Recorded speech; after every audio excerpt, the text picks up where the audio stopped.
Look at how aggressively he just goes to town on the top of this course. And starting things off with a big half cab drop right there. So fast in the landing, he's got to slough some speed before he just drops that mute so far into the landing.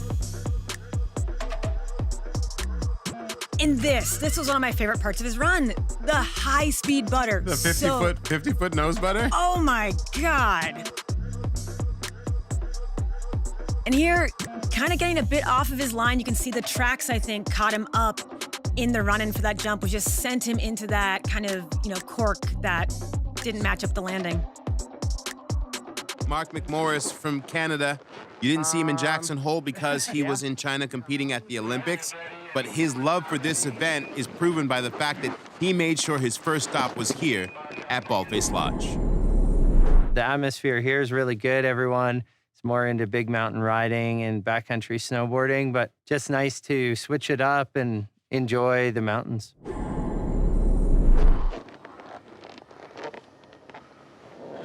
Last season, purple was the color for Mark McMorris. Now, giving us a little bit variations on blue. I like it. And opening up with a backside 360 as he finds his way to this second lip and hitting that pillow line. Ooh, back one off of that. How in the world he was able to adjust and save for that, because I don't think he meant to hit that so hard. I think you are right. It almost looked like he kind of softened a little buck off of that. The manner in which this guy can adapt from a slopestyle course into the backcountry is seamless. Yeah, his body awareness and air awareness is just unfathomable. You see there with that backside 360 and pulling left into, looking to go back to back, but just looks like he came a little short on the landing and got bucked right there. That was incredible, though. Just to go backside 360 and make that quick left-hand turn, it looked like you said he came up just short. There was a little lip that sent him off of that landing that he came up short on. Yeah, because that was very clean in the air. Very good, dude. Yeah. Seriously.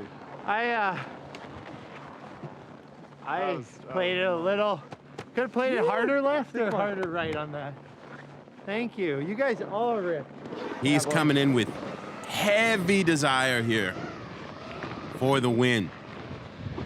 So coming in switch, this first hit. Half cab to the bottom right there. That takeoff was so technical because he can't jump. He kind of has to float off it and suck it up. Oh, yeah. This angle really gives you that perspective of just the speed that is being picked up on the landings. Look how fast he's going. Oh my gosh, that high-speed butter. That was really rad. Snowboarding is pretty cool, especially when it's done at this level. And a contest that can reward a high-speed butter like that. Yo! Oh, no! Switch back, cork 3 to face. Yeah. To face slide, somehow bounce out of it. And just throw a backy. He's not stoked, but we're kind of stoked because I've never seen that before. No, and just, I think, further evidence of his superhuman status. Obviously, winning in Alaska would be insane. It's not necessarily something I feel that is out of reach, but the more time you spend up here, the better chances you have. And I haven't spent a ton of time in Alaska yet, sort of building my credentials, if you will. In due time, and it could be this time, it could be next time, I'm not sure, but I'm gonna try and ride my best. The mental game, especially in gnarly terrain like this, is so important. You have to be able to keep your composure because you are riding these things on site for the first time. And he is fantastically strategic. You watch him in a slopestyle contest and he knows exactly how to play the game. And he'll be doing exactly the same thing here. Lovely frontside 180, setting up, switch. He's been reading the rule book.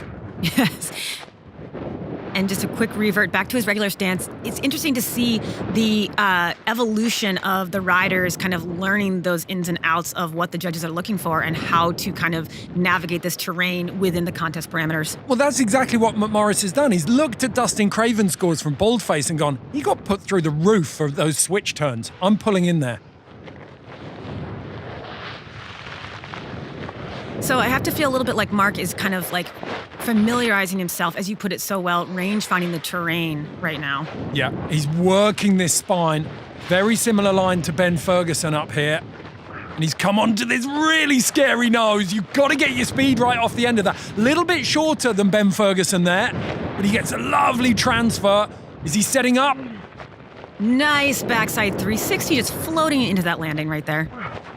Beautiful butter out of the bottom as well. Clean set of heels on the face. That was very, very tidy. Super tech up top. He managed to get a bit of freestyle in down at the bottom. Feels like he's ticking all boxes. I do feel that he's holding back a little bit, though. I think that, we saw him last year in Alaska really go full send, and Mark has a lot more in the tank. I think that's him getting a run down on his feet, feeling things out, and setting himself up for run number 2. And he had quite a clinical first run, I feel, and he's definitely in the driving seat here. Oh, beautiful front side 360 to start things off, looking very smooth at the top. He's got that classic. Oh, the front one!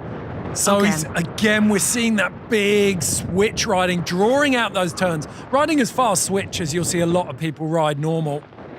That half cab round again. So he's not... Arguably, he's doing that as lip service for the judges rather than a really, really technical moment where he's linking it into a big switch takeoff. Exposure with the transfer. Finding a new line there. I mean, Mark looks very, very collected in this run. He looks really, really comfortable in this terrain as well. If you cast your mind back to 2012 at Supernatural, Travis's first iteration of this comp, and he was so far out of his depth, and now he's one of the big players, essentially, the heavyweights of this field. Navigating a backflip off of that second drop right there. I mean, when you see Mark picking his way down, after having done this once already, he's got something in his pockets. Back 3 here last time, and he wanted to improve. Big back 7. Goodness. That was huge. He almost ran out of landing there, didn't he? Wow. Okay, so that's putting the pressure on Craven for sure.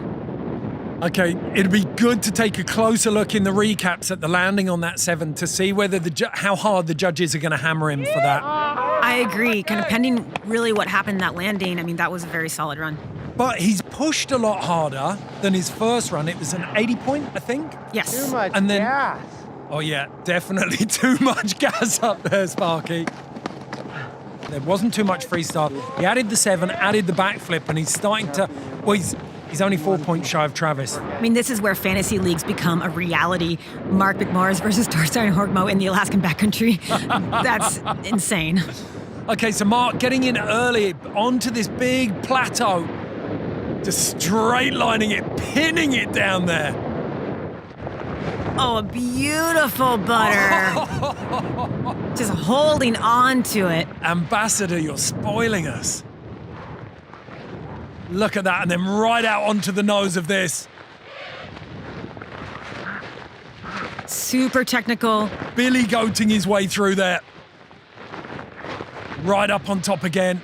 McMorris has made a real statement about his big mountain credentials here. Oh, yeah, he's navigating the spine so well right now and just popping a really easy backside 360 right there before going cross court. And he did get the tail grab on it. We haven't had many big, solid, confident grabs today, and I think that means a lot. Well, I think that's one thing definitely in going, into a front side 3, holding on, no problem right there, is that in this kind of terrain, I mean, usually you would see these riders in a video part, in a contest, really getting to kind of hold on and yank that grab for an extended period of time. But this kind of terrain makes that so much more difficult. Oh my Back 5, and he goodness. holds on! He has to revert out of it, but he held on through that. The judges aren't going to punish him for that, I don't think. Okay, so this is a great run. He has that top, very technical section. The crowd rejoices, and then a litany of solid freestyle hits in the lower section. That really was a tiramisu run, wasn't it? It's got a little bit of everything in it. Some super tech riding up at the top. And then some spicy freestyle down at the bottom. Definitely pressure put on Torstein now. Like, it's not like he was in the backcountry readying himself for the Natural Selection Tour. He had to worry about a whole other contest. So this is him shifting his focus and having really no problem at all doing that. Okay, he's got to beat a 95. It is going to take, let's not make any bones about this, a very special run. Huge butter up the top. Clicks around to switch, so he's taking a leaf out of Torstein and Travis's book with the cab 5. Oh, and over the bars.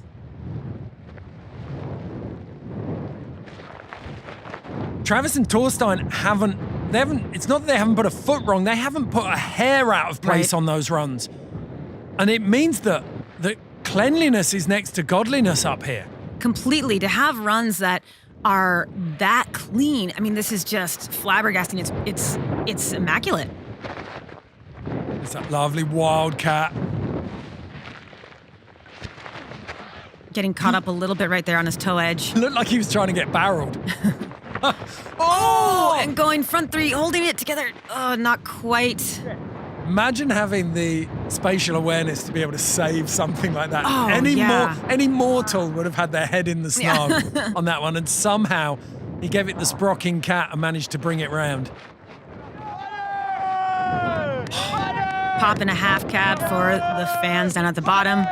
Yeah, you get the feeling, I think after that hit on the cab 5, I think Mark almost let it go at that point. He's like, you know what, I'm not going to take him down here.